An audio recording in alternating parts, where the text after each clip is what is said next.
Goeienaand almal en baie welkom hier by my Dinsdag aand 6:30 die 17de Maart 2026 by ons Bybelstudie les 6 wat ons vanaand aanbied.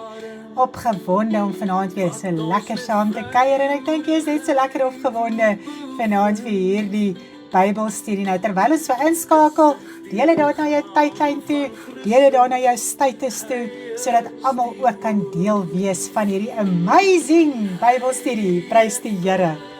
Ons gawes gegee om sy liggaam te stig en op te bou, om toe te rus vir alle dienswerk tot eer van sy naam.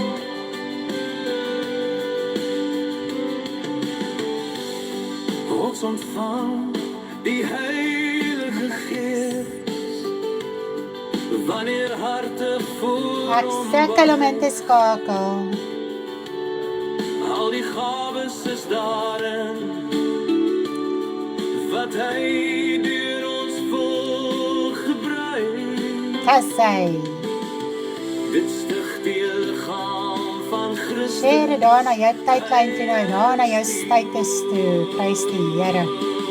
Hy het gaar ons gawes gegee om die liggaam te stig en op te bou, Om toe te rus vir alle dienswerk tot eer van sy naam.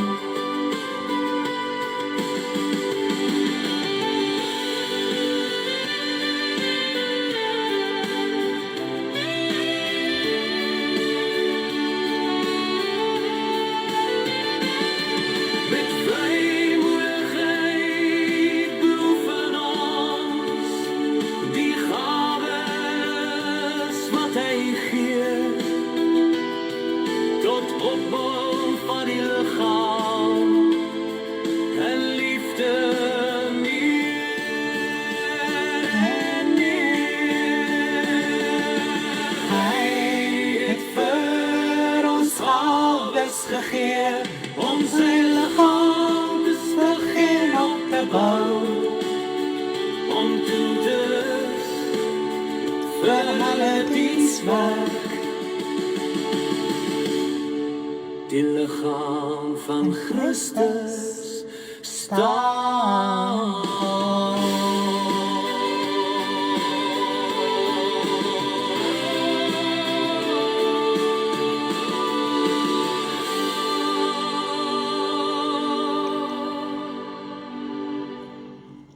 Ek hoop elkeen kan vanaand inskakel. Ek sukkel vreeslik om te share vanaand. So ek dink net ek gaan nou weer, ek weet nie watter. Ek het geen internet nie.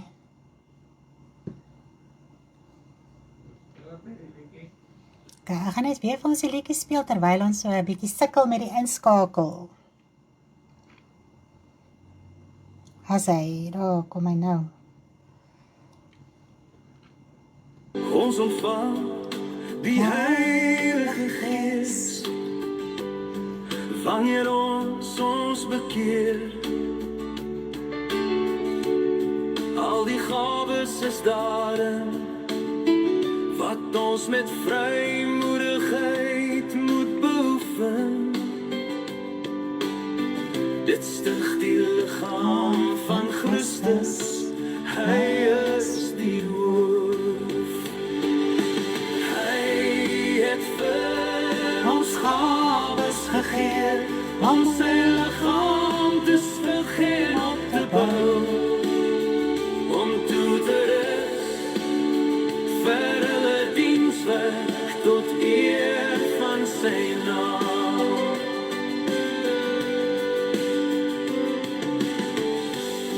Ons ontvang die Heilige Gees wanneer harte voor hom buig. Al die gawes is daarin wat hy deur ons wil gebruik. Dit stig die liggaam van Christus, hy is die hoof.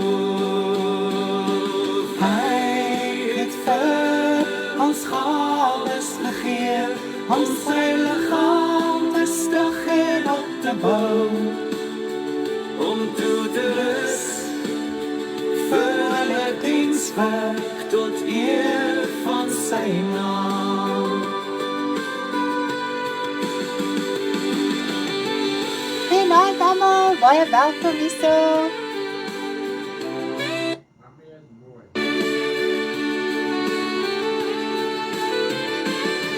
Met vrymoedigheid beoefen ons die gawes wat hy gee, tot opbouw van die liggaam en liefde meer en meer. Hy het vir ons gawes gegee, om sy liggaam te stig en op te bou, Om toe te rus vir hulle dienswerk, die liggaam van Christus staan.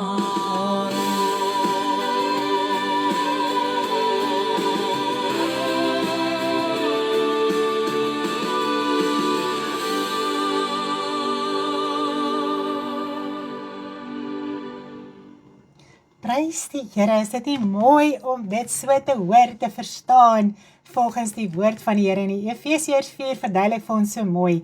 Dit is hoekom ons bedieninge en gawes gekry het om die liggaam van Christus te stig, op te bou, toe te rus vir hulle dienswerk. So dis van kardinale belang dat elke kind van die Here dit besit en dit ook gebruik.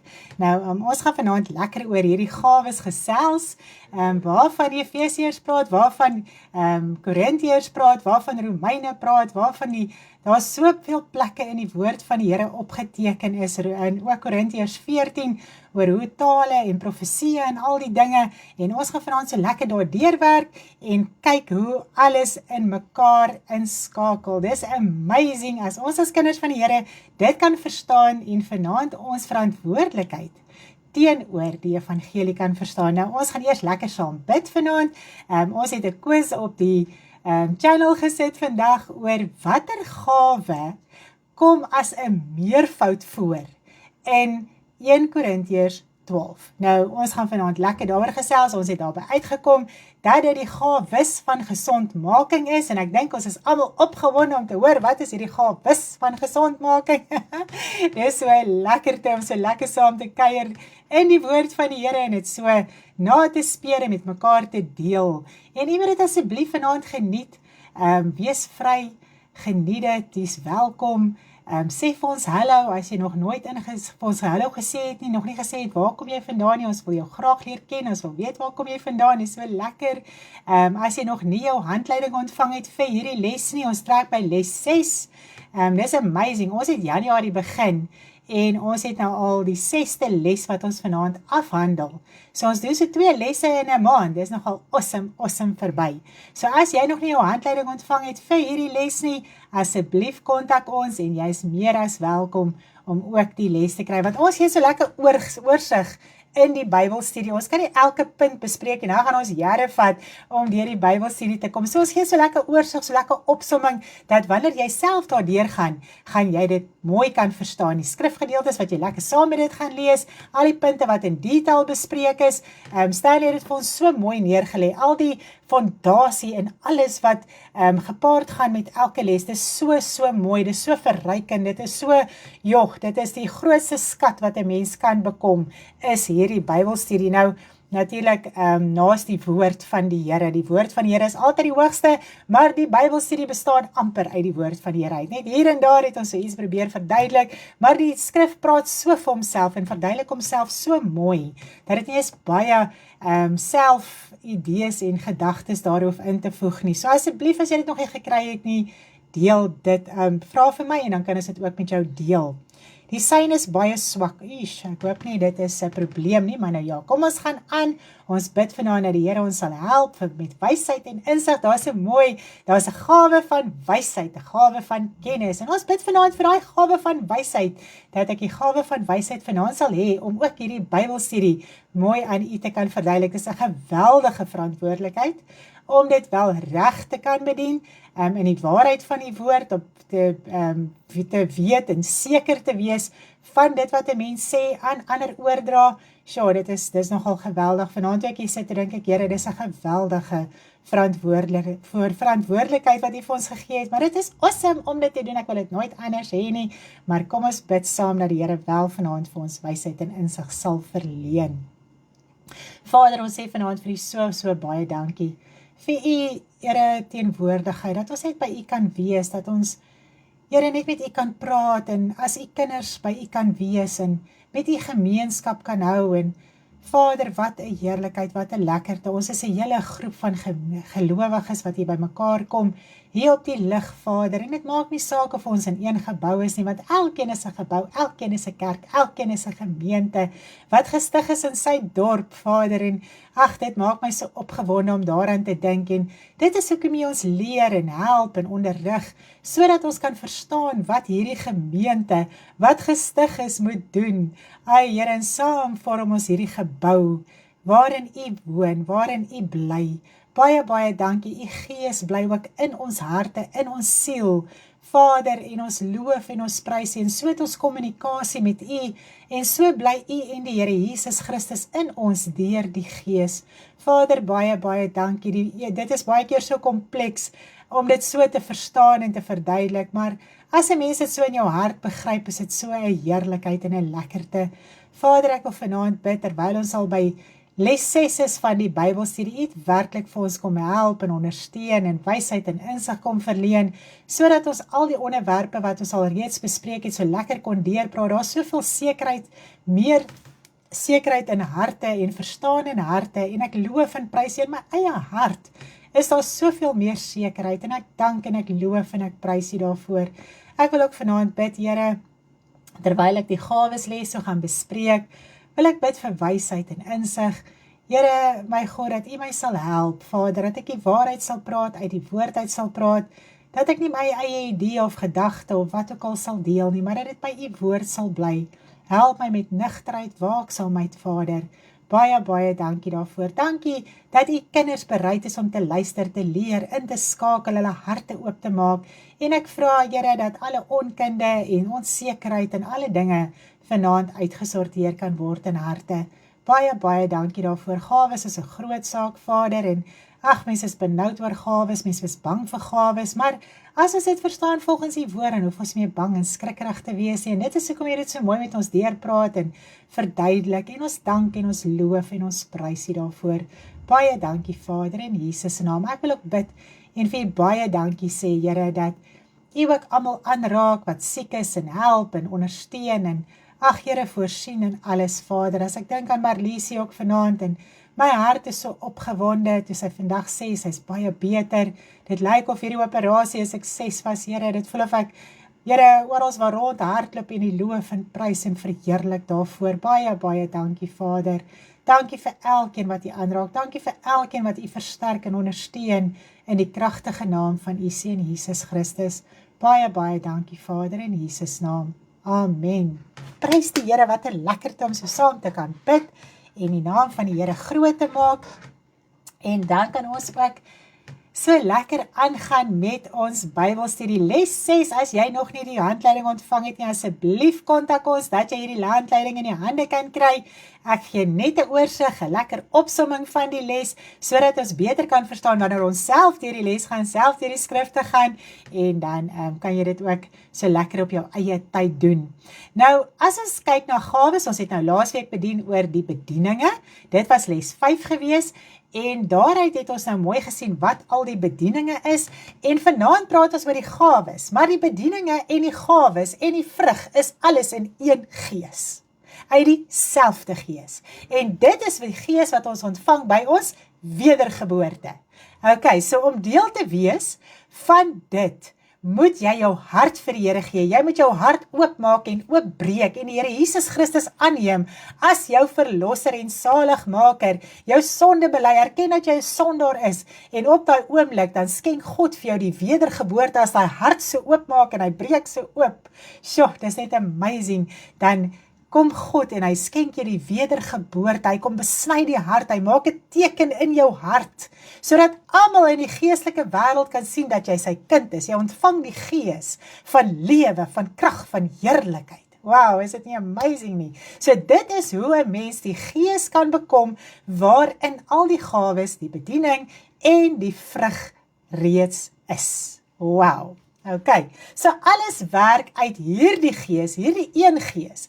En ons almal, die hele liggaam van Christus, is deurdronge met die een gees, gedoop met die een gees in die liggaam. So almal is deurdronge met dieselfde gees, waarin al die gawes, bediening en vrug is. Prys die Here. So nou kan ek dink, ons verstaan al klaar ons verantwoordelikheid binne in die liggaam van Christus. Jy kry dit verniet. Maar jy kry dit nie verniet om niks aan te doen nie. En dit is baie keer die groot saak. En baie keer, omdat ons dinge verniet kry, gratis kry, heg mens nie soveel waarde daaraan, as wanneer 'n mens om geld betaal nie. En dit is wat die Here Jesus sê, kom koop by my, sonder geld, wyn en melk. Kom kry by my die lewende water. Kom kry by my die lewe. Wow, dis net amazing. En dit is waaraan ons waarde moet heg. Want ons as mens heg waarde aan geld en dinge wat ons kan koop en dinge wat ons kan besit. Maar hierdie het geestelike waarde, dis geestelike rykdom. En dit is die rykdom wat ons moet besit. Wow. Nou ons ontvang die gees van die Here, want ons as sondaar is net siel en liggaam. Omdat die gees van die Here uit die mens onttrek is met die vloed, het die mens nie meer die gees van God in sy siel gehad nie. So, as sondaar wat gebore is, jy het jou pad gestap in die wêreld, maar jy het nie die gees van die Here in jou siel nie. Jou siel is nie lewend nie.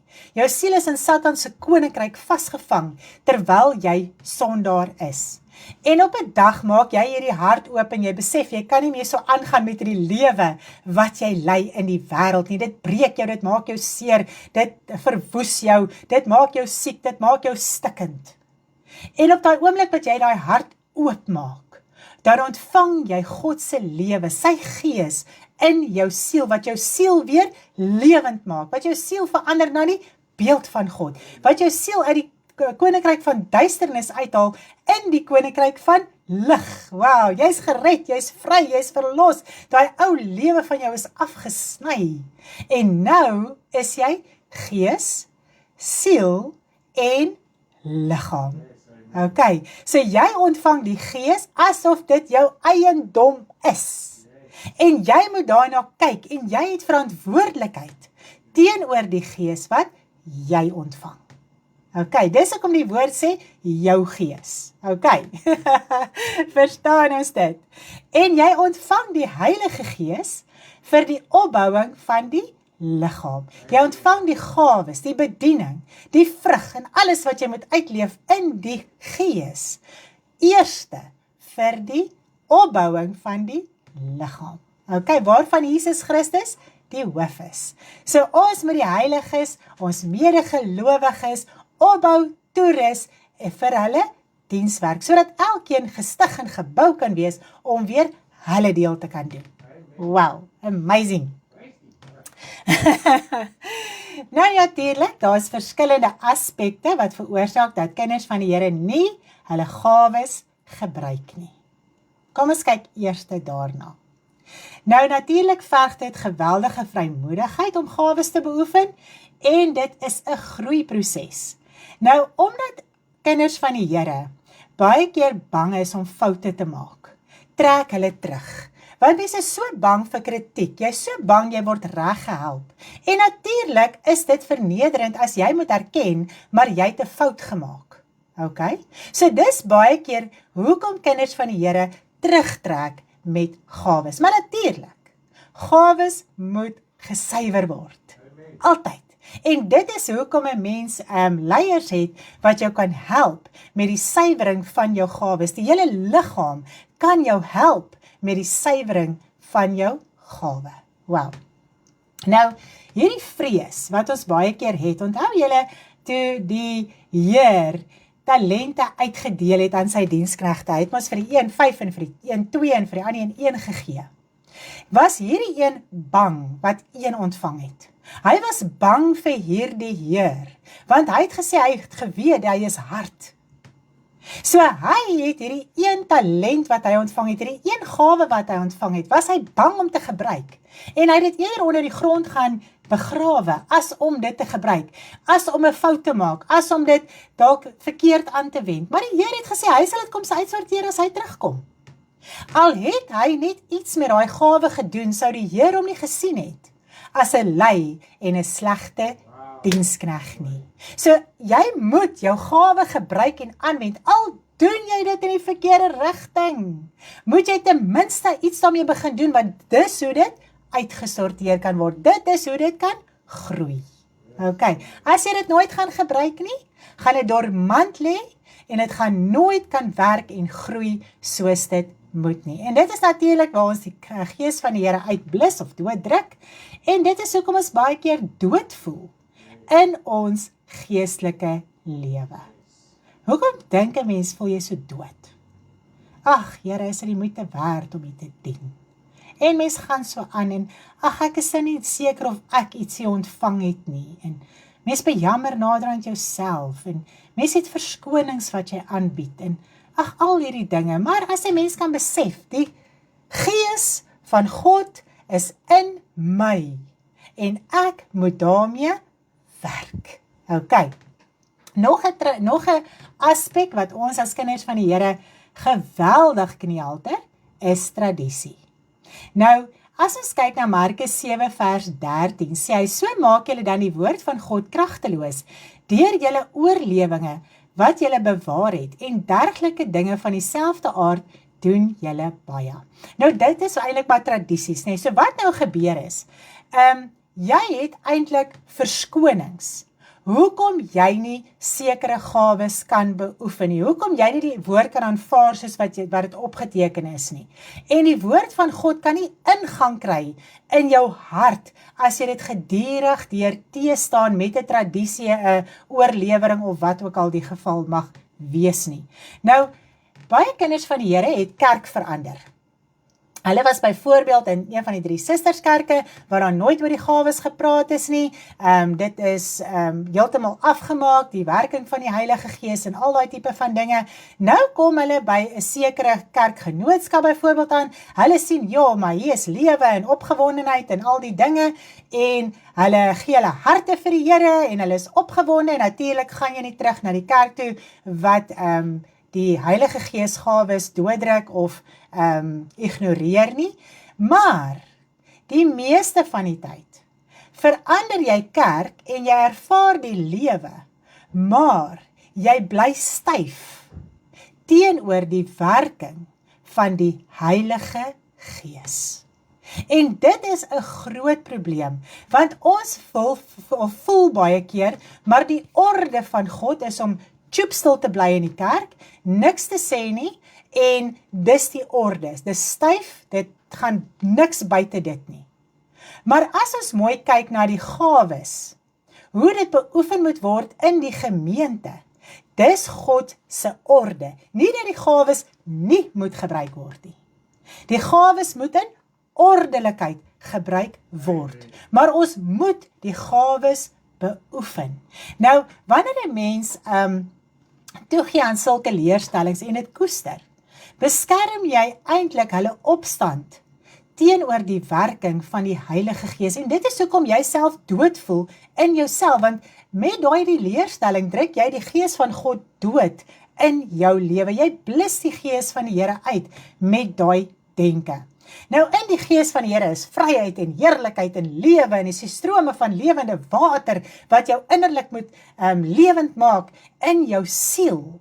En dit is wat Jesus gesê het, vra vir my vir die lewende water, dan sal jy nooit weer dors kry nie. So dit is die Gees van God, wat in jou hart en uitgestort is. En dit is waar jy hierdie innerlike krag en lewe kry in jou siel. Nou wanneer 'n mens opstandig bly teen gawes en kan dit lasterlik raak. En dis wat ons as kinders van die Here nie mee betrokke wil raak nie. Mens wil nie lasterlik raak teenoor die Heilige Gees. En nou leerstellings wat nie die werking van die Gees aanvaar nie en dit afmaak as duiwels, is Gods lasterlik.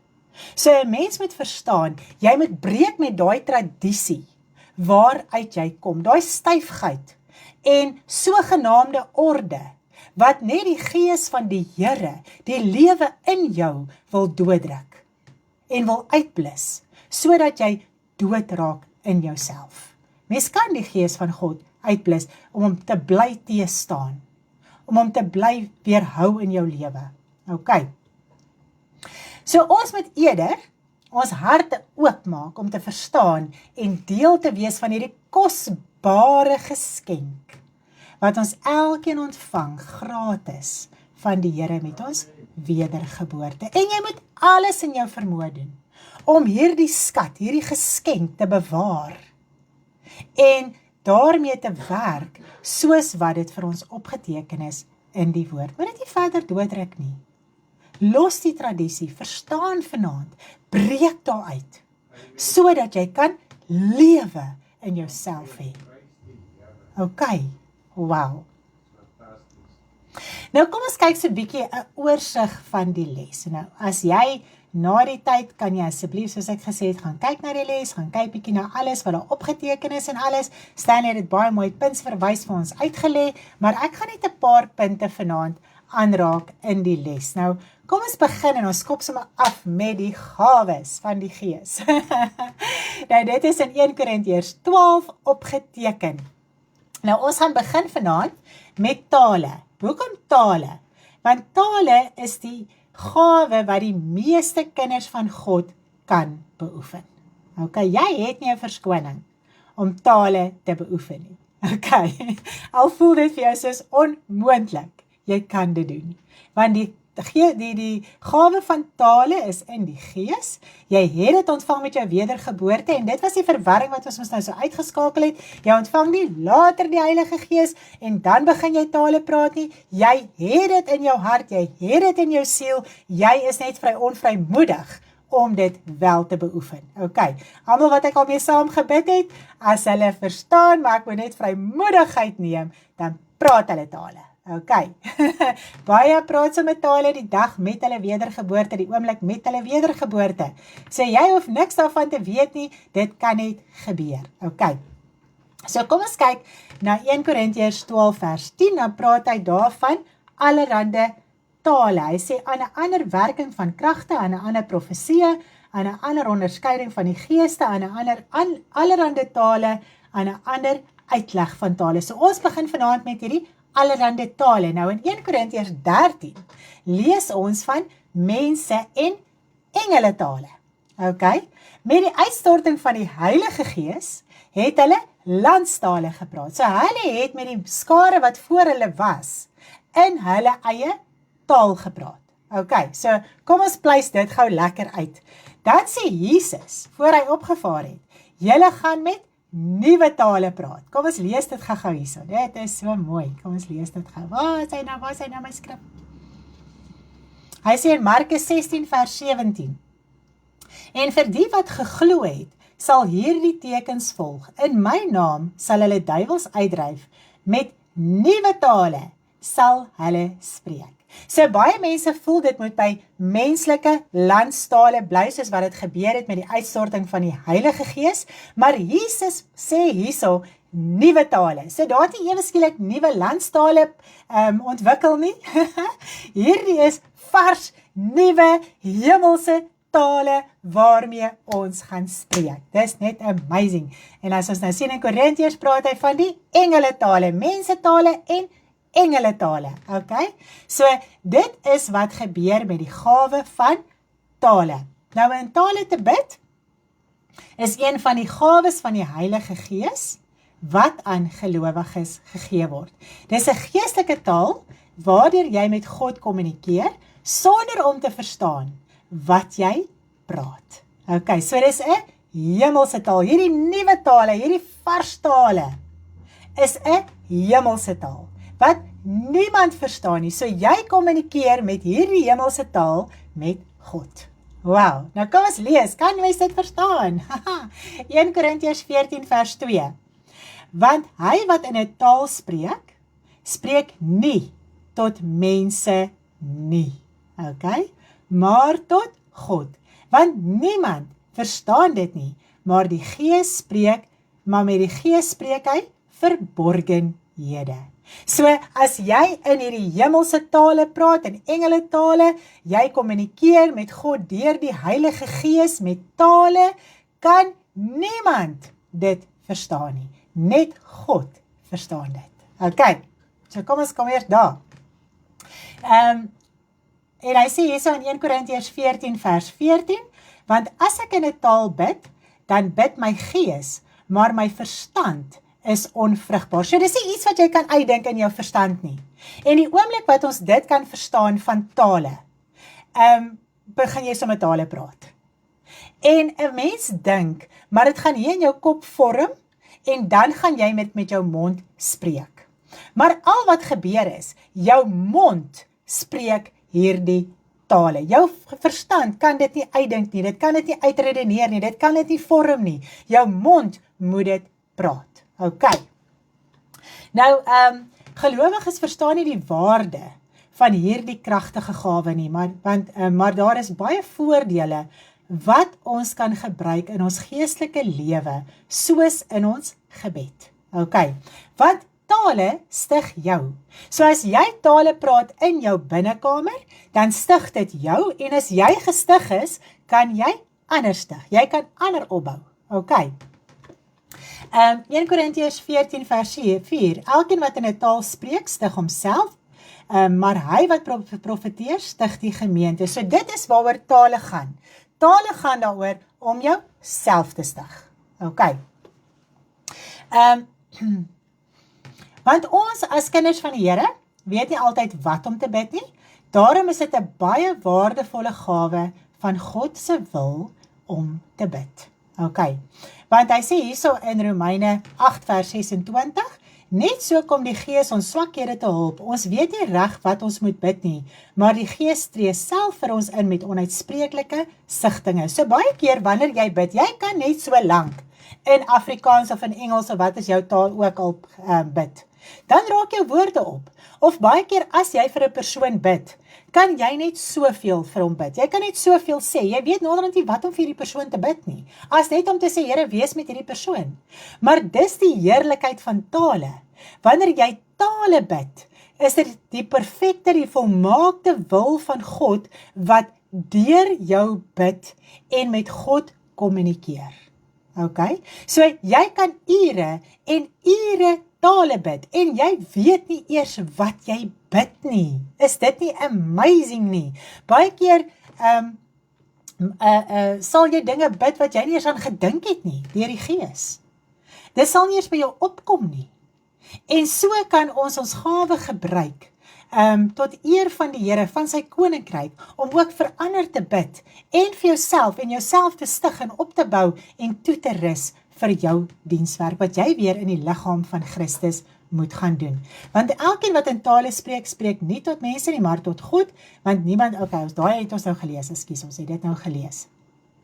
So tale help jou om sonder jou beperkte verstand en woorde te bid.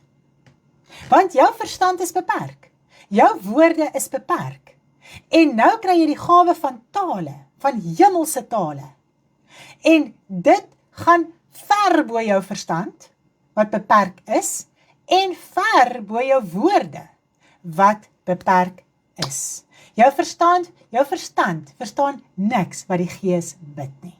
Okay, so jy bid tale. Okay, kom ons gaan net gou verder aan. So dit laat jou toe om oor dinge te bid waaraan jy dalk nie eers gedink het of bewus van was nie. Okay, so dit is 'n amazing gawe. En as ons dink aan hierdie nuwe tale, dit maak my so opgewonde. Vandag toe noem Stanley dit so, ek gaan dit nou so 'n bietjie steel. Ek bedien dit eerste, so dis baie cool. Toe besef ek weer eens dat elke een wat begin tale praat, sy tale klink anders. Jou tale gaan nie soos myne klink nie, en myne gaan nie soos joune klink nie. Okay? So, daar's baie tale wat die kinders van die Here praat. Vars tale, nuwe tale, en terwyl jy tale bid, en jy raak vrymoedig in tale, dan kom daar al hoe meer tale wat jy bid. Jy weet nie eers hoeveel tale jy bid nie. Is dit nie amazing nie? Wow! So meer vrymoedig jy raak, hoe meer jy toegee om in tale te bid, hoe meer raak die tale wat jy bid. Okay? So dis al hierdie nuwe tale waarin almal bid, hierdie hemelse taal. Dis net crazy om daaraan te dink. Wow! So ja, prys die Here, ek hoop ek kan julle opgewonde kry vanaand oor tale. En hoe begin ek met tale? Gaan in jou binnekamer, maak jou mond oop en begin tale bid. Dis hoe maklik dit is. Dis letterlik hoe maklik dit is. Ons hou self terug. As jy jou mond laat gaan, as jy jou tong laat gaan, sal daar tale uitkom. En baie keer weerhou ons dit so, dat dit met krene en stene en moanings en groanings uitkom, laat dit uitkom. En so sal die woorde al hoe meer en meer en meer vorm, soos wat jy vrymoedig raak met jou tale. Moet dit nie verder terughou nie, mens onderdruk die gees van God, wat deur jou die wil van God wil praat. En dan raak mens baie keer so mismoedig, as daar niks gebeur in jou lewe nie. Jy hou die gees van God se werking terug in jou lewe.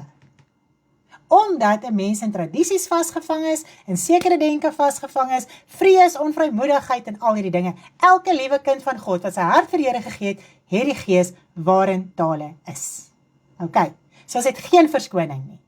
So gaan beoefen dit, maak daai hart oop, maak jou mond oop, begin praat, maak nie saak wat daar uitkom nie, dit gaan nie die verkeerde ding wees nie, laat dit uitkom, sodat dit kan vorm en so lekker ontwikkel en ook groei. Tale groei ook. Okay, so hoe meer vrymoedig jy is, hoe meer groei jou tale. Dan kom ons by die uitleg van tale.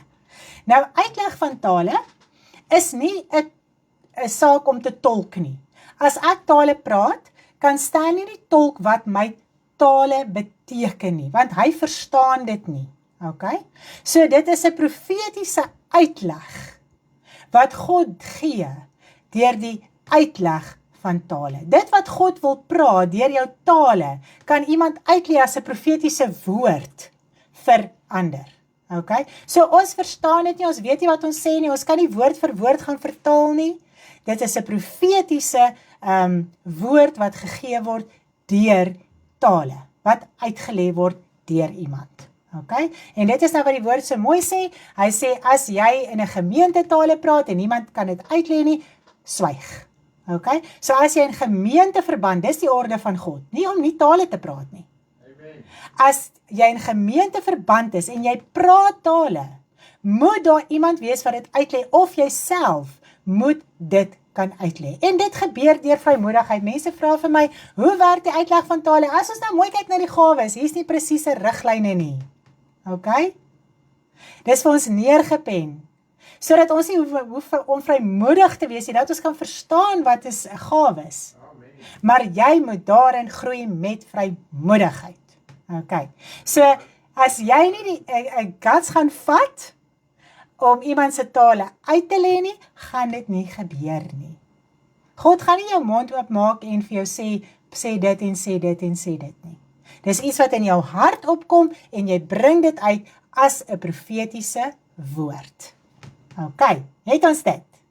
Maar moenie nou so stres oor die uitleg van tale nie. Begin by die begin. Praat ten minste eers jou tale. En beoefen dit, moet dit nie los nie, beoefen dit.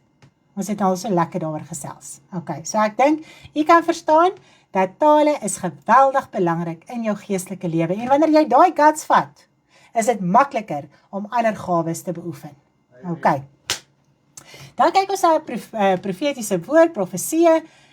Ons het nou so mooi daaroor gepraat. Jy kan of vir iemand sê, so sê die Here, en vir hom 'n woord gee, of jy kan die woord van die Here bedien en dit is die gees van profesie. Die getuienis van Jesus Christus is die gees van profesie wat in Openbaring 19 vers 10 so mooi vir ons opgeteken is. Ok, so profesie stig ander. Tale stig jou self. Ok, mooi. Dan kom ons by die gawe van wysheid, en dit is, ons sien so mooi in Spreuke 8, wie is die wysheid van God? Dit is die Here Jesus Christus. Gaan lees gerus Spreuke 8, Jesus wat die wysheid is, en jy kan bid om wysheid te bekom, maar ek moet vir jy sê, soos wat jy groei in die evangelie, en jou hart oopmaak, en tyd in die woord spandeer, en kennis kry in die woord van die Here, en jy bid vir wysheid, kan God daai kennis gebruik wat al reeds in jou hart is, om die woord van God vir jou te openbaar, om met wysheid die woord van die Here oor te dra. Dit is wat ek nou vanaand gedoen het. Ek het voorberei, ek het gesorg dat ek weet wat hier aangaan, ek het kennis by mekaar gaan kry. Die gees van die Here moet dit vanaand vir my lewend maak in my hart, en dit kan met die wysheid van God kan dit aan julle bedien word. So God kan vir my die wysheid gee vanaand, om dit te kan bedien. Jy kan nie geen kennis hê en nooit die woord lees, en net bid die hele tyd vir wysheid nie. Want wat moet God gebruik om vir jou wysheid te gee? Ok, so ons moet ook verstaan, gawes is 'n groeiproses. So jy moet ook groei in baie dinge, jy moet jou hart oopmaak, jy moet jou laat leer, jy moet die woord lees, jy moet 'n binnekamer verhouding hê, sodat God iets kan hê om te gebruik. Want ons as kinders van die Here wil net vir God vra. Ok? So ons moet ook insit, om uit te kry. En dit is ook met die kennis van wysheid. Van gawe van kennis. Ek wil soos wat jy groei in die woord en verstaan en al die dinge, so kan God se gees vir jou die woord lewend maak. So kan jy die kennis in liefde toepas en die evangelie bedien in liefde. Ok. So dit is al daai mooi dinge. Dan kry jy natuurlik die onderskeiding van geeste. Nou, as jy nie volwasse raak in jou geestelike lewe nie, kom ons gaan lees dit gou. Hebreërs 5 vers 11, 12, 13 en 14. Hebreërs 5 vers 11 tot 14. Hy sê, as kies? Hebreërs 5 vers 11 tot 14. Kyk, hy sê, waarvoor ons veel te sê het, wat swaar is om te verklaar, omdat julle traag geword het om te hoor. Is dit nie so nie dat kinders van die Here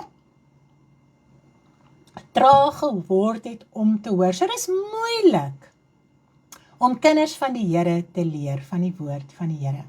Want alhoewel julle vanweë die tyd leraars behoort te wees, het julle weer nodig dat 'n mens julle met die eerste beginsels van die woorde van God moet leer. En julle het julle weer 'n behoefte aan melk en nie aan vaste spys nie. Want elkeen wat melk gebruik, is onervare in die woord van geregtigheid, omdat hy 'n kind is. Maar vaste spys is vir volwassenes, vir die wat geestesvermoëns besit, deur die gewoonte geoefen, om goed en kwaad van mekaar te kan onderskei. Okay? So ons moet volwasse raak in die evangelie. Ons moet die vaste spys begin inneem. Ons moet begin verstaan, wat is goed en wat is kwaad, wat is vals en wat is waar. En dit is hoe jy die gees van onderskeiding kan hê van geeste. Jy moet ten minste volwasse genoeg wees om te weet, as daar prediking uitgaan, dat jou oor moet so besny wees, dat jy dadelik kan hoor, nee, dis nie reg nie. So jy moet geoefen wees, jy moet geestesvermoëns bykry. Jy moet nie traag wees om te hoor en te leer en te verstaan en 'n binnekamer verhouding te hê en die woord van die Here te lees en volwasse te raak en nie meer te dink soos 'n kind, te redeneer soos 'n kind en te doen soos 'n kind nie. Weet julle wat doen 'n kind? 'n Kind entertain hom self met baie dinge. En dit is ons as kinders van die Here se probleem. Daar's baie van ons wat al 10, 12, 14, 20 jaar op die pad is, wat nog steeds op TikTok gaan rondkarring, of op Facebook, of op YouTube, of wat ook al, om allerhande kort goedjies in die hande te kry. Wat my kan voed. So jy dink soos 'n kind. Jy redeneer soos 'n kind. Want jy moet al by die vaste spys wees. Jy moet al verstaan waaroor die evangelie gaan. Jy moet al ander kan leer waaroor die evangelie gaan. So as jy gaan so bly rondkarring, gaan jy nooit in jou hele lewe volwasse raak in die evangelie nie. OK? Dis erg waarmee kinders van die Here hulle self besig hou. Kort goedjies, vinnige goedjies, die ding, daai ding, dit, dat. Niks wat standvastig is nie, niks wat onbeweeglik is nie. Niks wat my verantwoordelikheid is nie.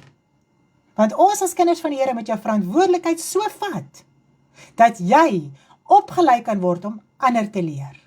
OK, kom ons gaan aan. Dan kom ons by kragte. Kom ons speel gou hierdie liedjie. Dit is so lekker.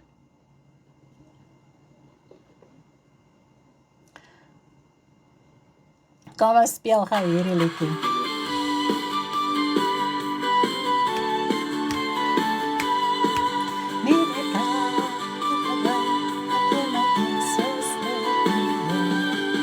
Nie deur krag of deur geweld, maar deur my gees, so spreek die Heer. Nie deur krag of deur geweld, maar deur my gees, so spreek die Heer.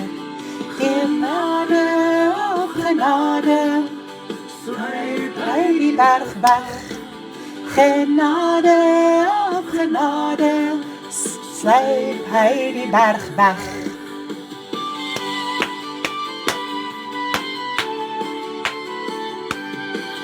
Nie deur krag of deur geweld, maar deur my gees, so spreek die Heer. Nie deur krag of deur geweld, maar deur my gees, so spreek die Heer. Genade op genade, sluip hy die berg weg. Genade op genade, sluip hy die berg weg.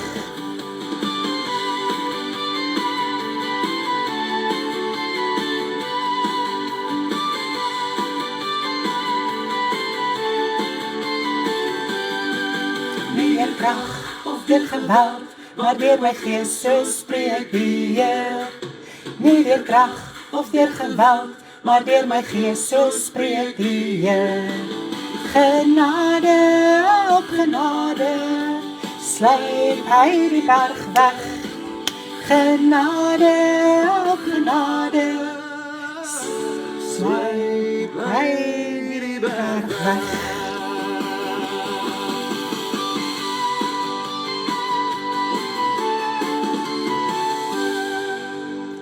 Dit is Sagaria 4 vers 5 en 6.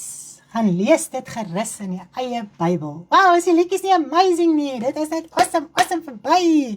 Hoe ons die woord van die Here ook kan leer aan mekaar deur liedere. Dis net awesome verby. Nou kom ons kyk na kragte. As ons dink aan kragte, dan dink ons aan geweld. Is dit nie so nie? En wat sê die woord van die Here so mooi? Nie deur krag of geweld, maar deur my gees, so spreek die Here. So, ons as kinders van die Here is baie keer so gefrustreerd in ons geestelike lewe, omdat daar niks gebeur nie. Ons voel die duiwel is verantwoordelik, dat daar niks in my geestelike lewe gebeur nie. OK? Dan raak ons frustreerd en ons skree op die duiwel en ons bid hard en ons beklei en ons hou oorlogvoering en ons bid die hardste van almal. En man, ons is so gefrustreerd in ons geestelike lewe. Is dit nie so nie? En ons voel dis krag. Ek het so gevoel. Ek en Stanley het geskree dat ons nie kele oor het nie. Dat ons nie stemme het nie. Want dis die krag van God. Maar wat sê die woord van die Here vir ons? Nie deur krag of geweld nie, want wat is dit wat jou so frustreer? Dis jou eie geaardheid, dis jou eie gesindheid, wat gefrustreerd is in jou hart en in jou binneste. En nou wil jy daai frustrasie uithaal op iets. Nou gaan haal jy dit op die duiwel uit. Maar jy kan hom nie bind nie, jy kan niks met hom doen nie, want God gaan eers aan die einde, gaan hy met die wederkoms, die engel, die opdrag gee om die duiwel te bind. Net hy gaan die autoriteit hê om dit te doen. So ons kan in ons frustrasie, kan ons hierdie kragte probeer doen. Jy maak jouself moeg. Jy maak jouself gedaan. Jy voel dis krag, want jou geaardheid voel goed. Maar dis frustrasie in jou hart en in jou binneste. Hoekom? Want die Here Jesus Christus het kom krag te doen. As hy aangestap het, het die duiwels uitgevaar. Is dit nie so nie? Hoekom?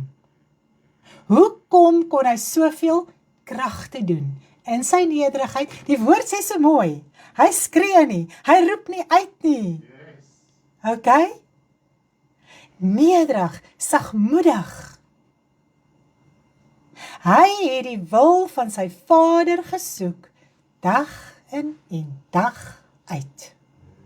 Hy het homself gaan verneder onder die kragtige hand van God. En dan moet die duiwel van jou af wegvlug. Dis wat in Jakobus 4 vers 7 staan. Wanneer jy jouself onderwerp aan die woord, weerstaan jy die duiwel en dan sal hy van jou af wegvlug. So Jesus Christus het die gesag by sy Vader gekry deur hom te soek, deur sy wil te soek, deur hom te onderwerp, deur in sy nederigheid te wandel. Hy het nie gaan uitroep en skree en te kere gaan nie. Almal het geweet wie hy is as hy aangestap kom. Dis die gesag wat in hom was. Deur sy Vader te soek. So waar lê jou krag en in jou gesag? Dit lê in jou binnekamer. Dit lê in jou verhouding met jou Vader. Dit lê daarin dat jy vrede in hom vind, dat jy verstaan wat is die wil van God, dat jy kan verstaan hierdie geaardheid in jou wat frustreerd is, moet verander, moet uitsorteer. Daai geaardheid is nie goddelik wat skree en te kere gaan en 'n duiwel bestraf en bind nie. Dis nie goddelik nie. Dit moet verander volgens die woord. Die woord van die Here sê, jy moet die geskree van jou af wegvat. Ok? Sagmoedige hart is kosbaar voor God.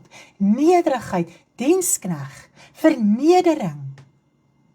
Dit is waar jou gesag lê as kind van die Here, om wel duiwels te kan uitdryf, om wel kragte te kan doen. En wat sê die woord vir ons so mooi? As jy dit wil doen, moet jy vas en jy moet bid. So jy moet die woord van die Here nakom, sy opdrag nakom, om dit wel te kan doen. Dis die geloof wat jy het. Here, ek glo u woord, as ek vas en ek bid, en ek soek u in my binnekamer, en ek soek u wil, sal u werk soos u wil, wanneer dit nodig is. Ok? Het ons dit? Amen. Dis awesome, hè? So dis nie deur jou krag, deur jou geweld, deur jou geaardheid, wat in elk geval so boos is, wat jy enige geestelike krag het nie. Geestelike krag lê by nederigheid, verneder, dienskneg, God soek in jou binnekamer, sy wil soek, gehoorsaamheid in die evangelie, dis gesag. Ok, wow, het ons hom? Het ons hom. So, nou kom ons by 1 Korintiërs 12 vers 9, wat ons vandag gevra het, dat watter gawe kom in meervoudsvorm voor in 1 Korintiërs 12. Nou kom ons lees gou hier. So 1 Korintiërs 12 vers 9, aan 'n ander weer geloof deur dieselfde Gees en aan 'n ander genadegawes van gesondmaking deur dieselfde Gees. Wat sê hy hierso? Aan 'n ander genadegawes van gesondmaking. Ok, so wat is hierdie genadegawes van gesondmaking, want as ons praat van genesing, dan dink ons moet elke ou gesond bid. Dis waar dit eindig stop. Natuurlik is dit ook een van die gawes, no problem, maar ons staar onsself blind aan die res. Nou, ons gaan vanaand so mooi leer, wat is dit? Ek is sommer so opgewonde. Ek is so opgewonde om dit met u te deel. Nou, natuurlik, die een gawe van genesing, van gesondmaking, is natuurlik wanneer 'n persoon siek is. Hy het geen sonde gedoen om siek te wees nie, hy het niks nie, sy liggaam is net siek. Okay? En jy as kind van die Here gaan bid vir daardie persoon en jy maak hom gesond. Okay, dit is 'n gawe van gesondmaking. Okay, so dit is die bekendste een, dit is wat ons almal wil hê, dit is wat ons almal na opkyk, dit is wat ons almal voel as die ou, iemand kan gesond bid, het hy dit gemaak in die evangelie. Okay, so dit is vir ons die hoogtepunt, as iemand gesond gebid kan word. Nou, ongelukkig, as 'n sondaar genesing kry in sy liggaam, dan aanvaar hy dat God het hom vergewe, omdat hy genesing gekry het. Okay? Ek en Stan het al met hoeveel mense gepraat. As sondaars genesing gekry het in hulle liggaam, kan jy daai sondaar niks vertel van die evangelie nie. Niks. Want hy is in God se guns, God keer sy lewe goed, en God het hom vergewe. Okay? So dis 'n baie gevaarlike punt om op te wees. Alhoewel ons dit nie wil wegpraat nie, dit is 'n gawe van gesondmaking, jy mag vir jou broers en susters bid, jy mag al hierdie dinge doen, okay. Maar dan, dis nie waar dit eindig nie. Mense kan siek wees, ongesteld wees, krankhede hê, as gevolg van duiwelbesetenheid. Nou kom ons gaan lees dit hierso in Matteus 9 vers 32. Matteus 9 vers 32 en 33. Hy sê, terwyl hulle weggaan, bring die mense 'n stom man, wat van die duiwel besete was, na hom toe. En nadat die duiwel uitgedryf was, het die stomme gepraat, en die skare het hulle verwonder en gesê, so iets het ons nog nooit in Israel gesien nie. Nou, die onderskeiding van geeste wat jy moet hê, die volwassenheid wat jy moet hê in jou geestelike lewe, is om te weet, is hierdie persoon waarvoor jy moet bid vir genesing, is hy duiwel besete? Moet daar 'n duiwel uitgedryf word, sodat hierdie persoon gesond kan wees. Okay? So dit is om te groei en volwasse te raak, ook in hierdie saak. Nou ons het so mooi gelees, ons met hierdie geestesvermoëns bykry, om hierdie onderskeiding te kan hê in ons lewe. Nou, as jy vir iemand gaan bid wat net siek is, en jy begin duiwels uitdryf, wat op hierdie stadium in die Christelike kerk gebeur, is dit 'n groot verwarring, want daar is nie 'n duiwel in die persoon nie, al wat gebeur is, die persoon is siek. Okay, so dit is die gees van onderskeiding wat jy ook moet hê, wanneer jy in die gawe van gesondmaking opereer. Okay, dan kry ons natuurlik ook mense wat gegaan het, en hulle het probeer krag te doen soos Paulus, en hulle het, soos wat Paulus duiwels uitgedryf het en al die dinge, het hulle was duiwelbesweerders gewees, so hulle het nog nie hulle harte vir die Here gegee nie, en hulle het gesien, maar Paulus doen dit in die naam van Jesus Christus, en hulle wou hom naaap, okay, sonder 'n verhouding met die Here, sonder redding, sonder verlossing, sonder die gees van die Here in hulle harte, wou hulle vir Paulus naaap, okay, en hulle het in die naam van Jesus, het hulle ook hierdie een man, wou hulle die duiwel uitdryf, en dit is hierdie 7 seuns van Skefa, en hierdie duiwels, kom ons lees gou hier, so Handelinge 9 vers 13 en 14, en sommige van die rondtrekkende Jode, duiwelbesweerders, het het gewaag om die naam van die Here Jesus te noem, oor die wat bose geeste gehad het, en te sê, ons besweer julle by Jesus, wat Paulus verkondig, so hulle het nie idee gehad wat hulle doen nie, hulle het net gehoor Paulus doen het, toe doen hulle dit ook, okay? Nou dit was sekere 7 seuns van Skefa, 'n Joodse owerpriester, wat dit gedoen het, maar die bose gees het geantwoord en gesê, Jesus ken ek, van Paulus weet ek, maar julle, wie is julle?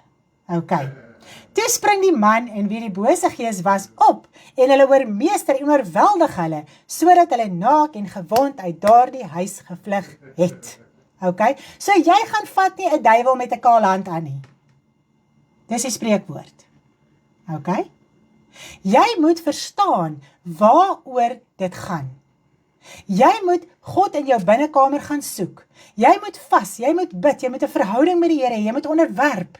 Jy moet hierdie rein en heilige lewe voor die Here hê, sodat jy hierdie dinge kan doen. Anders gaan die duiwel vir jou beet kry. Hy gaan vir jou ore aansit. En dit is, ons sien baie keer mense wat sekere goed doen. En dan wil ons net injump, sonder om enige moeite te doen in ons geestelike lewe. Okay? So nou kan jy ook verstaan, mense wat net duiwels gaan bind en te kere gaan. Jy moet verstaan wat in die geestelike wêreld aangaan. Jy moet weet wat daar aangaan. Jy moet dit verstaan. En so kan jy gesag ook verstaan. Okay. So, alle gesag lê in jou binnekamer en in 'n verhouding met ons Vader en onderwerping aan die woord. Okay. So dit is jou werk. Dis wat jy moet doen, dis wat jy moet uitsorteer, wanneer jy 'n begeerte het om in gawes te vloei. Nou baie is natuurlik siek as gevolg van sonde. Kom ons gaan lees dit in Jakobus 5 vers 13 tot en met vers 16. Okay. Is daar iemand onder julle wat ly? Laat hom bid. Is iemand opgeruimd? Laat hom psalm sing. Is daar iemand siek onder julle? Laat hom die ouderlinge van die gemeente inroep en laat hulle oor hom bid, nadat hulle hom in die naam van die Here met olie gesalf het. En die gebed van die geloof sal die kranke red, en die Here sal hom oprig, selfs as hy sonde gedoen het, sal dit hom vergewe word. Gebeur dit net sommer maar hulle verniet? Kom ons lees die volgende vers. Bely mekaar julle misdade en bid vir mekaar, sodat julle gesond kan word. Die vurige gebed van die regverdige het groot krag. Okay, so hierdie is eintlik die idee van berading, as jy na hierdie skrif kyk. Iemand het 'n probleem, hy kom uit met sy saak, mense bid vir hom, en so kan hy innerlike genesing kry, as ook baie keer uiterlike genesing. Baie keer sit 'n mens met iets wat jy in vasgevang is, wat jy net nie van loskom nie. Okay? En dit kan dalk iets 'n siekte in jou liggaam veroorsaak. Stanley gebruik baie keer die voorbeeld van, kom ons sê iemand slaap rond, en as gevolg van dit het hy vigs opgedoen, en nou kom maak hy sy saak bekend aan die ouderlinge. Okay? Aan geestelike leiers wat dit kan hanteer. Nie mense wat dit nie kan hanteer, wat jou gaan skinder en kwaad praat en gaan verwoes en al hierdie dinge nie. Jy kom na iemand toe wat jy kan vertrou. Okay? Wat geestesvermoëns het, wat volwasse is in die evangelie. En jy kom maak jou saak bekend, jy kom bely jou saak. En nou kan jy innerlike genesing en verlossing ontvang van daai saak wat jou vashou, want dit kan vir jou voel jou lewe eindig, as jy nie van so 'n saak ontslae raak nie. Nie nog, never mind nog uiterlik, innerlik, dit vreet jou. Nou kan jy van hierdie saak ontslae raak deur dit te openbaar, om dit in die lig te bring. En jy kan ook genesing ontvang, met dit wat, die sonde wat jy doen, wat jy gedoen het, wat 'n siekte in jou liggaam veroorsaak het. Jy kan ook genees raak van daai sonde, wanneer jou geestelike leiers vir jou bid. Okay, nou, wat gebeur met geestelike berading? Baie keer as jy kom na iemand toe wat vir jou geestelike berading wil doen na jou wedergeboorte, ek praat van na jou wedergeboorte, sal hulle vir jou sê, hier is 'n hele lys van sondes, wat jy al gedoen het in jou lewe voordat jy die Here aangeneem het, want dis hoekom jy in so 'n toestand bly, dis hoekom jy onder hierdie vloeke bly, okay? So nou gee hulle vir jou so 'n lys lang lys sondes wat jy moet aftik, wat jy al gedoen het. Nou baie het al fortuinvertellery gedoen, baie het al sterre gaan lees en gekyk en al hierdie goeters. Daar is baie dinge wat jy kan merk op hierdie dinge. En dan sê ja, nee, daar is jou vloek, hy moet gebreek word. Okay. Terwyl die woord van die Here vir ons sê, dat die oomblik wat jy die Here Jesus Christus aanneem, in die wedergeboorte, breek hy daai vloek. Daar's geen vloek meer oor jou van jou sonde wat jy gedoen het voor jou wedergeboorte. Jy's los, jy's vry. Jou ou lewe is afgesny, asof jy dit nog nooit in jou lewe gedoen het nie. Okay? En daai ou lewe word begrawe met jou doop. Maar die conundrum is, na jou wedergeboorte, doen jy weer sonde. En dis daai sonde wat niemand oor worry nie. Dis daai sonde wat jy moet bely. Dis daai sonde waarvan jy vergifnis moet kry, om jou genesing wat jy ervaar het met jou wedergeboorte, en dit is die ander gesondmaking wat jy kry, dis in jou siel, dis in jou innerlike met jou wedergeboorte.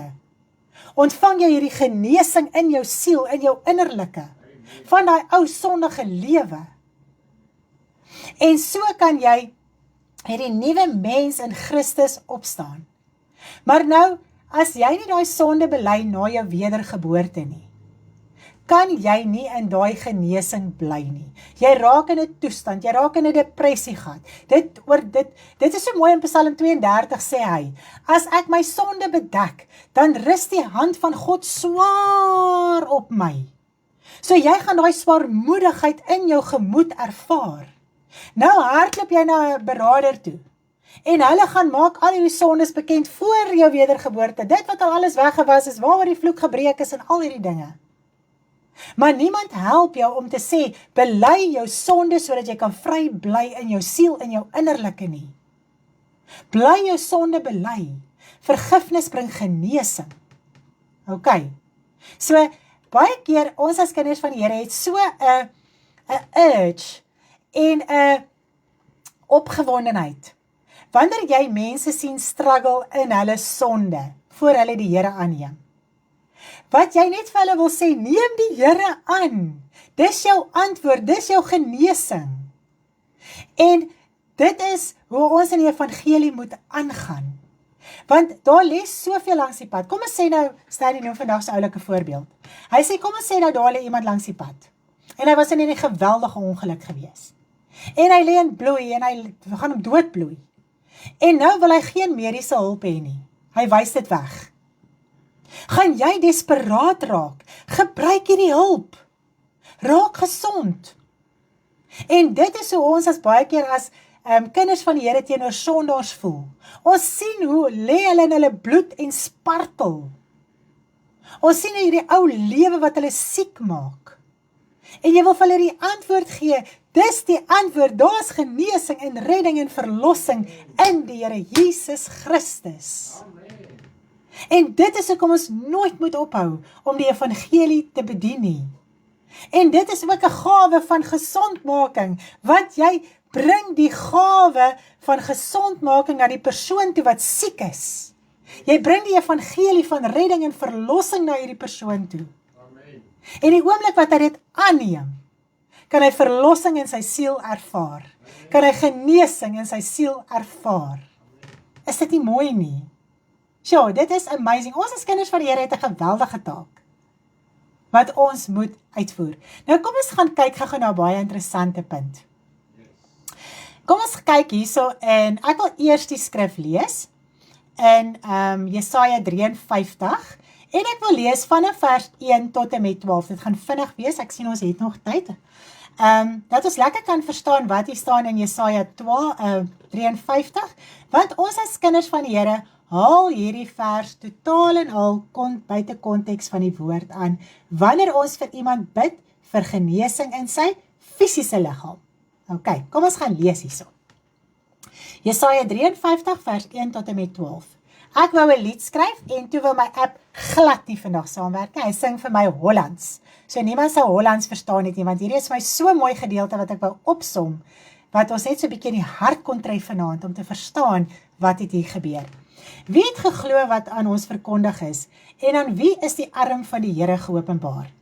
Hy tog is soos 'n loot voor sy aangesig opgespruit en soos 'n wortel uit die droë grond.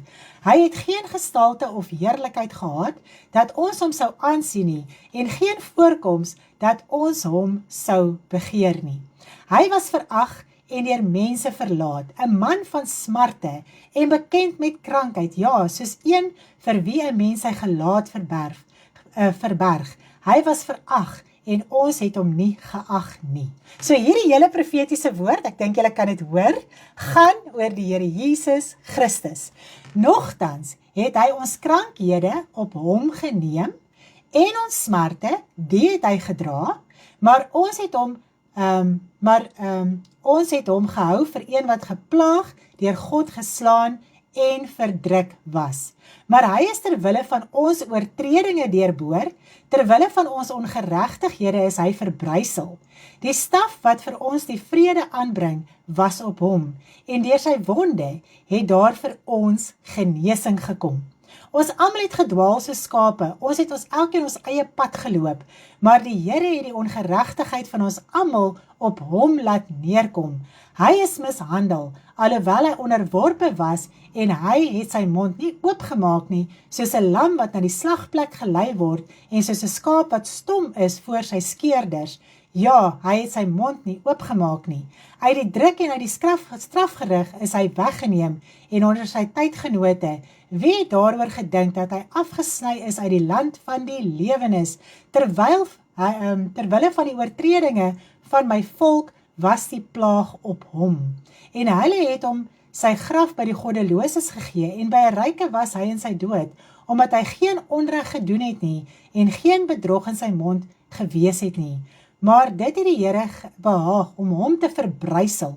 Hy het hom krank gemaak. As sy siel 'n skuldoffer aangebied het, sal hy 'n nakroos sien. Hy sal die dae verleng en die welbehaag van die Here sal deur sy hand voorspoedig wees. Weens die moeitevolle lyding van sy siel sal hy dit sien en versadig word. Deur sy kennis sal sy knegt die regverdige baie regverdig maak en hy sal hulle skuld dra. Daarom sal ek hom 'n deel gee onder die grootes, en met magtiges sal hy byt verdeel, omdat hy sy siel uitgestort het in die dood, en saam met die oortreders getel was, terwyl hy tog die sonde van baie gedra, en vir die oortreders gebid het. Nou, as ons kyk na hierdie profetiese woord, ek hoor die meeste van die tyd, as iemand bid vir iemand se fisiese liggaam genesing, dan haal hulle hierdie skrif aan. Dat ons het genesing, omdat hy, kom ons lees dit net gou weer, hier so mooi. Ekskuus my liefie. Ja, hy het ons krankhede op hom geneem, en ons kan genesing kry. So dan vat ons hierdie skrif, en ons bid vir mense, vir fisiese genesing. Nou kom ons gaan kyk, hoe Petrus vir ons hierdie skrif verduidelik, om het reg te kan verstaan, wat se genesing vind plaas. Wauw, ek is opgewonde, ek is vandag op en af gehardloop in hierdie huis. Kom ons lees 1 Petrus 2 vers 18, dit is die profetiese woord wat in Jesaja opgeteken is, in Jesaja 53, wat Petrus vir ons hier so mooi verduidelik, waaroor hierdie skrif gaan. Ok, 1 Petrus 2 vers 18, 1 Petrus 2 vers 18. Is dit 2 Petrus?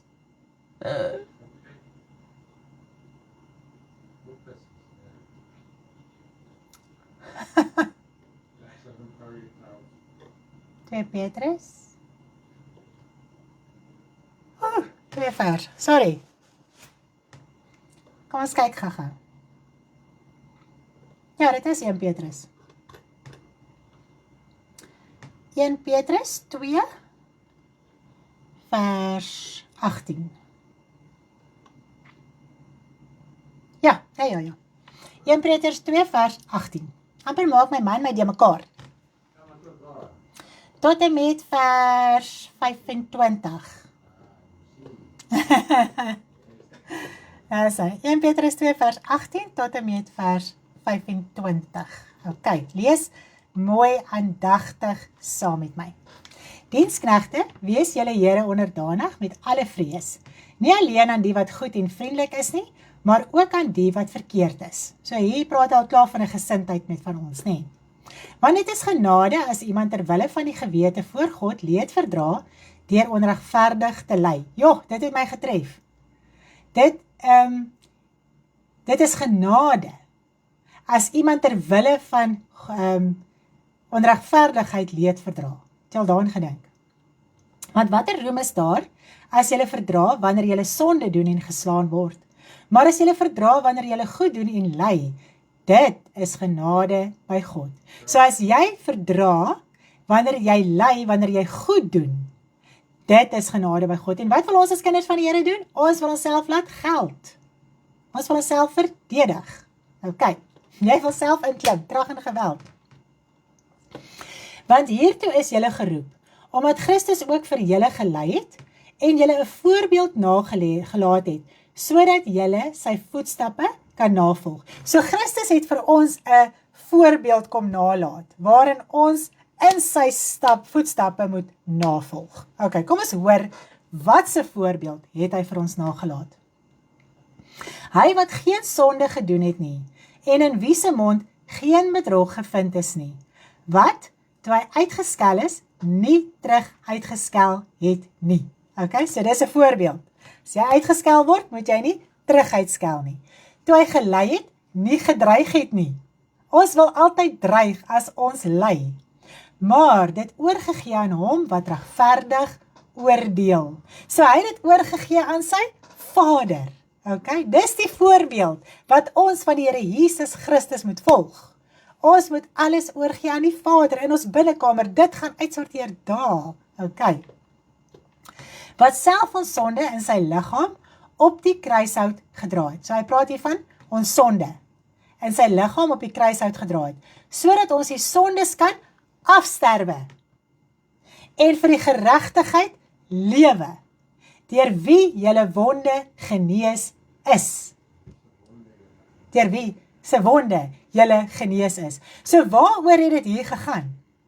Ons Jesus Christus het vir ons kom wys, ons kan die sonde oorwin. Ons kan die sonde kom afsterf. Ok? Dis waaroor hy hier gepraat het. Volg in my voorbeeld, moenie jouself laat geld nie, moenie gaan terugveg nie, moenie gaan terugpraat nie, moenie jouself gaan geld en al die dinge nie. So dis die voorbeeld wat Jesus vir ons hier nagelaat het. Hy het vir ons kom wys, dis moontlik om sonde te oorwin. Ok, want julle was soos dwaalende skape, dis presies wat hy sê in Jesaja. Maar nou het julle teruggekeer na die herder en opsiener van julle siele. So waaroor gaan hierdie hele gedeelte? Gaan dit daaroor dat ons moet bid en sê, deur sy wonde is daar vir ons genesing en ek bid vir iemand se fisiese liggaam? Of hoe moet ons dit vanaand verstaan? Die Here Jesus Christus het vir ons kom wys, ons kan die sonde oorwin, ons kan dit afsterf. Ons het sy genade ontvang deur sy offer. Ons kan dit bely, ons kan genesing ontvang deur vergifnis van ons sonde. Ons siel kan daai genesing ontvang. In ons innerlike kan ons daai genesing ontvang deur sy genade. Deur vergifnis, want vergifnis bring genesing. Ok, so wat het hy hieroor gepraat? Oor die innerlike van die mens. Volg my voorbeeld. Soek my Vader wat in die verborgene is. En sterf hierdie sonde af. Ek het vir jou kom wys hoe. Ek het my rug teen sonde gedraai. Neem jou kruis elke dag op en volg my. So nou kom die hele evangelie hier by mekaar oor die innerlike. Maar omdat ons as kinders van die Here so vasgevang is in die uiterlike, gee ons net om oor die genesing van die uiterlike liggaam. As God dit wil doen, doen God dit, no problem. Ek praat nie daar teen nie, glad nie. Ons mag die gawe beoefen, ons mag die Vader vra dat iemand genesing ontvang en al hierdie dinge, maar ons moet ons hart begin oopmaak, om te verstaan dat die innerlike genesing is die belangrikste.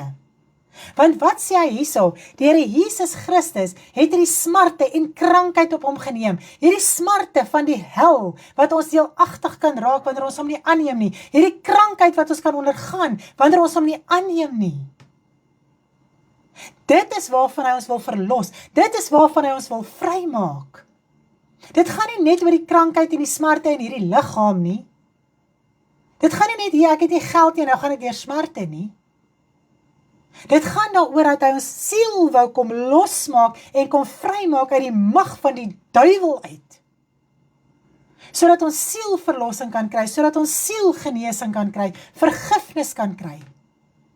Sodat wanneer die Here Jesus Christus op die wolke kom, dat ons nie die smarte deelagtig hoef te raak van die tweede dood nie. Dat ons dit nie deelagtig hoef te raak nie, dat ons nie die wraak van God deelagtig hoef te raak nie. So, hy het vir ons kom wys, jy kan oorwin. Jy kan sonde oorwin, jy kan hierdie vlees oorwin.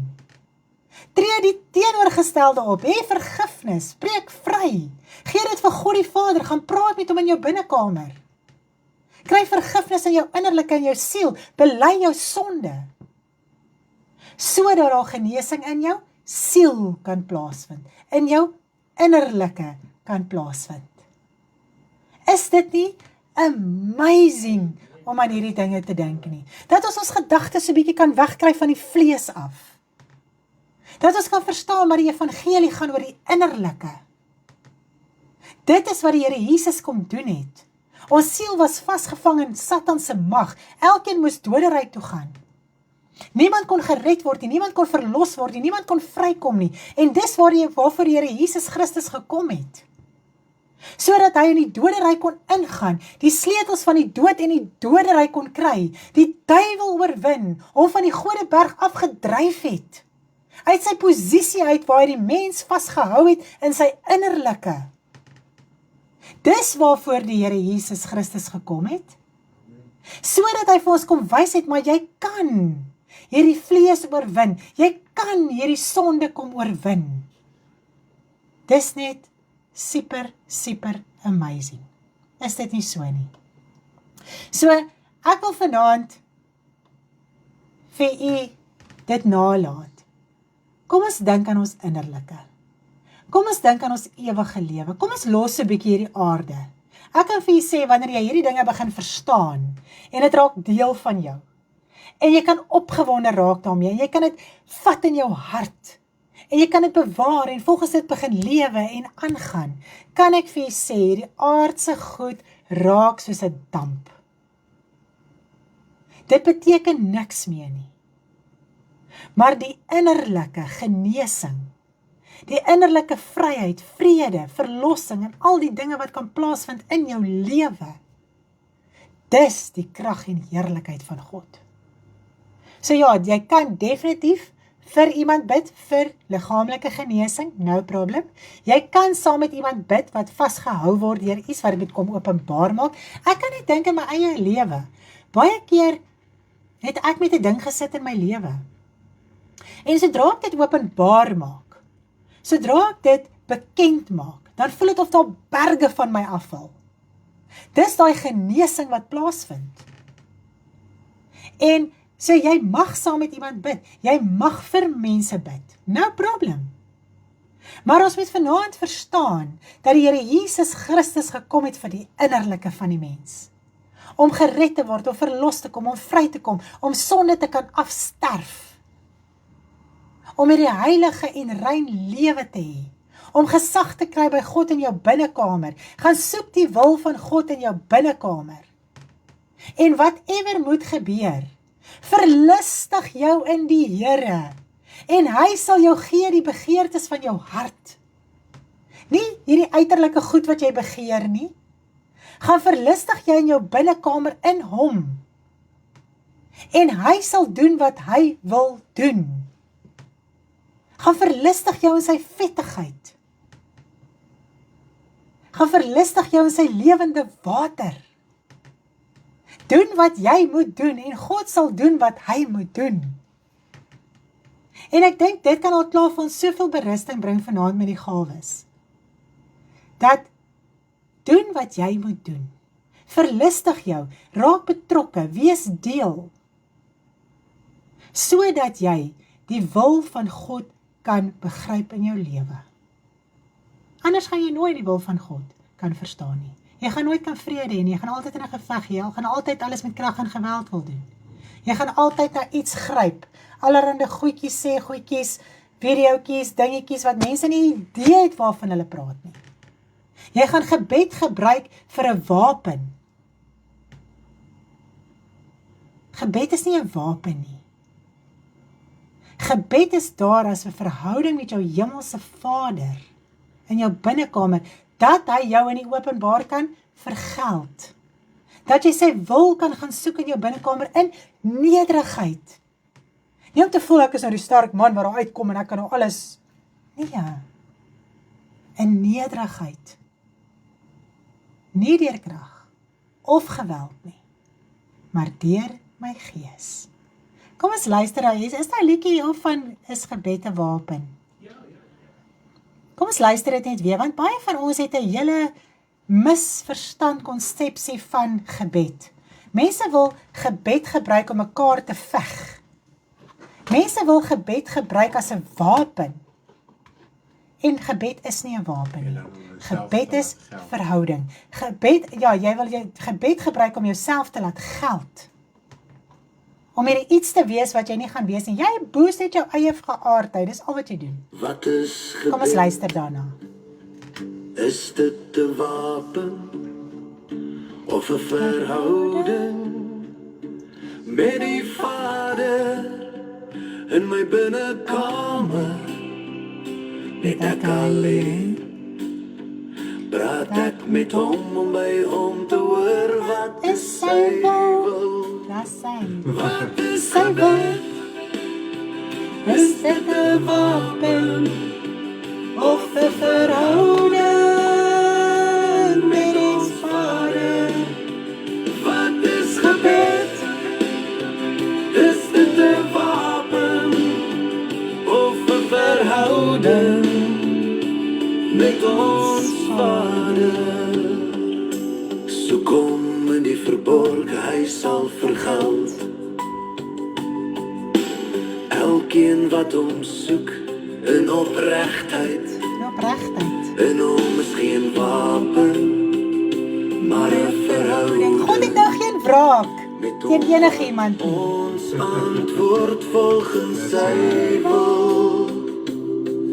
Hy antwoord ons volgens sy wil. In my binnekamer, Net ek alleen, praat ek met hom om by hom te hoor wat is sy wil. Wat is gebed?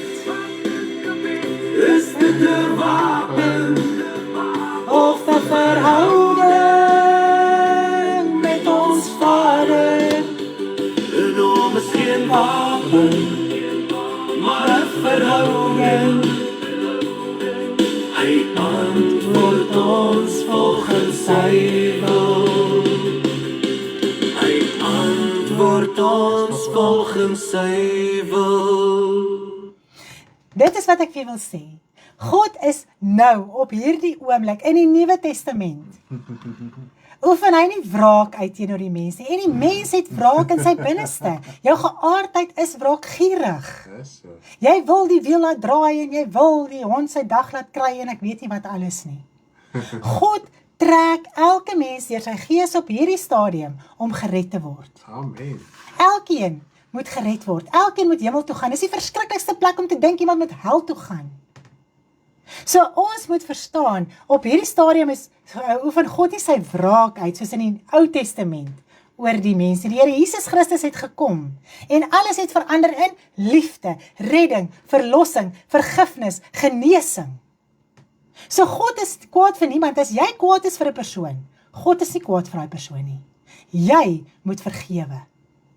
Jy moet gaan verneder, en gaan vergifnis kry by God. Want God het nie nou wraak nie. Maar die dag met die wederkoms, dan word God se wraak oor hierdie aarde uitgestort. Met vuur en alles gaan verbrand. Dit wat Stanley vir ons bedien het Sondag. Dit het my laat wegkrimp.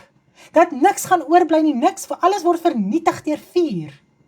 En as 'n mens bly in jou verbittering, in jou seer, in jou onvergewensgesindheid, as jy nie wil vryspreek vergewe, jou ou geaardheid laat gaan nie, Gaan jy deel wees van die wraak van God? Want wat sê hy? Ek vergewe jou, soos wat jy jou skuldenaar vergewe. So as jy nie jou skuldenaar vergewe nie, kan God jou nie vergewe nie. Sure. Dan gaan jy boet vir al jou sonde. Sure. Waarvan jy vrygeskeld was. Ek wil vanaand uitroep. Kry vergifnis in jou hart. Die Here praat vanaand met iemand. Laat hy wraak gaan. Sure. Laat hy onvergewensgesindheid gaan. Ja, sure. Jy wil wraak uitoefen en dis hoekom jy frustreerd voel. God wil vrymaak, God wil red, God wil verlos. Daar's hoop vir elke mens, terwyl elke mens lewe op hierdie aarde, is daar hoop. Maak jou hart vanaand oop dat die Here kan siele red. Vergewe vanaand. Spreek vry. Laat gaan, laat los. Dat jy kan vrykom, dat jy uit die gevangenis kan uitkom. Jy sit jouself in 'n gevangenis. Kom na die Here toe dat daar genesing in jou hart en in jou innerlike kan plaasvind. Sure. En ook so vir die ander mense. Ja, ons kan nie God gebruik om vir ons kant te kies nie. God sal nooit, ooit vir jou kant kies nie. Ooit. Jy kan nie by God gaan skinder nie. God gaan iemand nie by jou beskinder nie. God gaan nie teen iemand draai ter wille van jou nie. God wil red. God wil verlos. Hy wil vrymaak. Sure. Maak jou hart vanaand oop. Verstaan dit. Breek jou hart so oop in trane en in smarte voor God en sê, my God, ek het dit nie so verstaan nie. Ek het hoeveel mense en myself in 'n gevangenis gehou. Maak daai hart oop vanaand. Sure.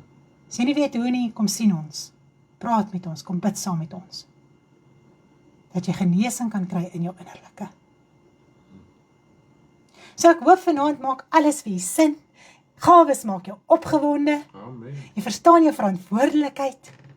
Verstaan dit gaan oor die innerlike, die redding van die mens. Sure. Wow, dit het my vandag so opgewonde gemaak. Te dink, Here, dit gaan nie oor die uiterlike nie. Sure. Al vergaan die uiterlike dag vir dag, word die innerlike vernuwe. Wanneer jy die Here soek, wanneer jy in jou binnekamer verhouding het, al val alles uitmekaar is in hierdie uiterlike, dag na dag word die innerlike vernuwe. Amen. Prys die Here. Jy moet 'n baie lekker aandjie, ons is baie lief vir. Ons wil net 'n aankondiging maak. Stanley gaan môre aand, Woensdag aand gaan hy bedien, 6:30, die Engelse deel van die gawes. Asseblief moet dit nie misloop nie. Ons kan nie donderdag uitsaai nie, so ons moet dit geskuif het na môre aand toe. Ons gaan vir julle 'n remindertjie opsit, moet dit nie vergeet nie. Skakel môre aand in, wees weer deel van die lekkerte van die gawes. Hy gaan weer sy lekkerte gebruik om dit aan ons te verduidelik. Vandag het hy vir soveel mooi dinge gesê. So ja, dit is net amazing om so by hom ook te leer. Dit maak my so opgewonde, prys die Here. Jy moet 'n lekker aandjie, ons is lief vir u en ek sluit af met gebed. Wat is gebed? Is dit 'n wapen of 'n verhouding met die Vader in my binnekamer? Net ek alleen praat ek met hom om by hom te hoor wat is sy wil. Wat is gebed? Is dit 'n wapen of 'n verhouding met ons Vader? Wat is gebed? Is dit 'n wapen of 'n verhouding met ons Vader? Ek soek hom in die verborge, hy sal vergeld. Elkeen wat hom soek in opregtheid, in hom is geen wapen, maar 'n verhouding met hom wat ons antwoord volgens sy wil. Hy antwoord ons volgens sy wil. In my binnekamer, net ek alleen, praat ek met hom om by hom te hoor wat is sy wil. Wat is gebed? Is dit 'n wapen of 'n verhouding met ons Vader? 'n naam is geen wapen, maar 'n verhouding. Hy antwoord ons volgens sy wil. Hy antwoord ons volgens sy wil. Baba Amma, lekker aantjie. Ons het al 'n playlist van 76 liedjies. So moet dit nie misloop nie. Gaan op Telegram, gaan op YouTube. Alles is daar. Gaan oor die playlist. 76 liedjies uit die woord van die Here wat jy nou kan luister. Prys die Here. Lekker aantjie, lief vir almal.